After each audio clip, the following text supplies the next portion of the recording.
Buenas tardes.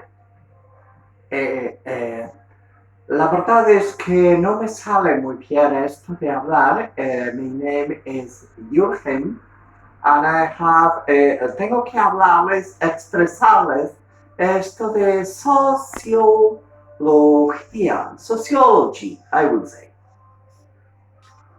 La clase que nos toca en este día es sobre persona humana. La persona humana es el centro de toda sociología. Si ustedes consideraron los libros y los autores que les encomendamos, ustedes habrán visto que todos hablan de lo que transcurre en las sociedades. Por tanto, sociología habla de sociedades. Y las sociedades están compuestas de personas. ¿Qué es persona?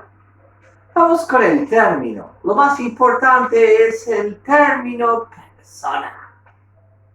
Persona, su término viene de un vocablo que es latino y que fue originalmente usado en Grecia.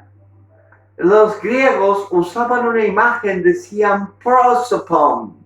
Cuando hablaban de prosopon, estaban hablando de aquellas máscaras que se utilizaban para expresar alegría o tristeza en el teatro griego. Prosopon, por tanto, era algo externo al hombre, no era algo interior.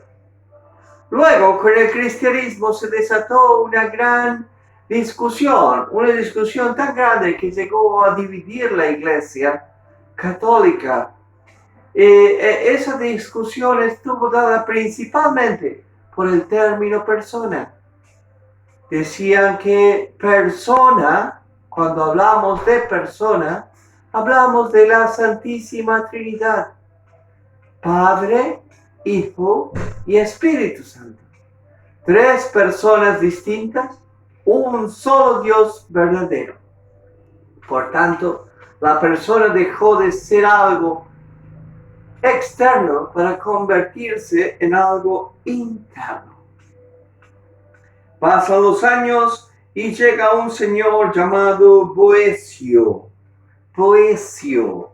Boecio hace su traducción de persona y en su tratado, cuando habla de este término, Boecio dice que persona es la sustancia individual de naturaleza racional. Es sustancia individual de naturaleza racional. Por tanto, persona no es un accidente, no es un grupo, sino que es una sustancia. Y cuando se habla de persona humana, se habla de sustancia que es racional. Racional implica dos cosas. Por un lado implica inteligencia y por el otro implica voluntad. O sea, persona es aquel que es capaz de comprender la verdad y amar el bien. Eso es persona. De ahí su dignidad, ya que las personas pueden conocer la verdad, pueden alcanzar el valor de la verdad y pueden seguir el bien que la justifica. Pueden seguir su inteligencia, el bien que se presenta por su voluntad. Las personas son seres individuales que tienen inteligencia y tienen voluntad. Inteligencia para conocer la verdad, voluntad para seguir el bien y viven en libertad. De ahí diremos que las personas tienen la capacidad para vivir en sociedad y para ejercer su libertad. Luego los tiempos pasaron, el término persona fue desarrollándose Y entre los racionalistas se habló de persona como aquel que debe y tiene obligaciones y derechos.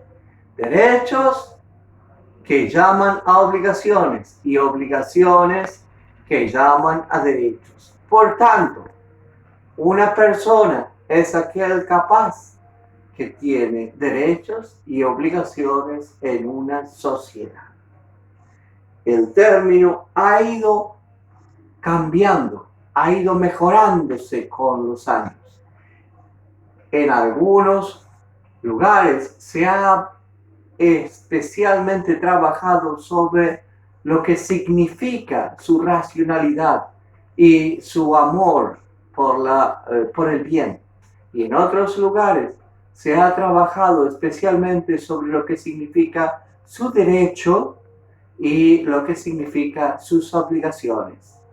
O sea, cuando hablamos de sociología de la educación, estamos hablando de personas que tienen capacidades de inteligencia y voluntad y que están bajo derechos y obligaciones.